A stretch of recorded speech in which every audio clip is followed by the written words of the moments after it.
compris que c'était le 1er novembre qui commençait. Et on a manifesté, on a donc embranché notre 1er novembre là-dessus. Mais la prison a craqué, la prison a croulé. À la suite de ça, bien entendu, il y a eu une répression.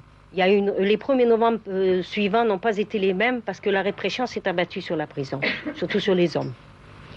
Le directeur de Barberousse est d'abord descendu au quartier des femmes pour se donner un peu de courage. Il est descendu au quartier des femmes et il nous a dit qu'est-ce que c'est que ça, les hommes chantent en haut, les femmes chantent en bas, qu'est-ce que c'est? Alors il y a une sœur qui ne manquait pas d'humour qui lui a dit une prison gay, monsieur le directeur. Le 1er novembre 1956 a été manifesté de façon grandiose pour une prison. La prison a croulé, la prison a craqué. Elle a craqué sous les applaudissements de milliers de mains. Ça a craqué. Par la suite, les 1er novembre étaient différents. Ils ont chacun eu, et c'est en cela qu'une prison est vivante, ou du moins que les détenues politiques sont vivantes, car à chaque fois, elles ont adapté leur 1er novembre au contexte.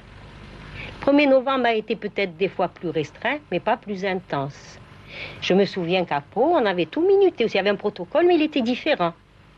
Par exemple, c'est la plus jeune, Bahia, ici, qui portait le drapeau. On avait notre protocole, et on a rajouté à Pau une chose, je ne sais pas si tu t'en souviens, on a rajouté une chose parce que comme il y avait des gardiennes qui avaient peut-être été dans la résistance, après les slogans français en arabe, anachid, on a rajouté les premières lignes de « Ami, entends-tu ce vol noir du corbeau sur nos plaines? Ami, entends-tu ce cri sourd du pays qu'on enchaîne ?»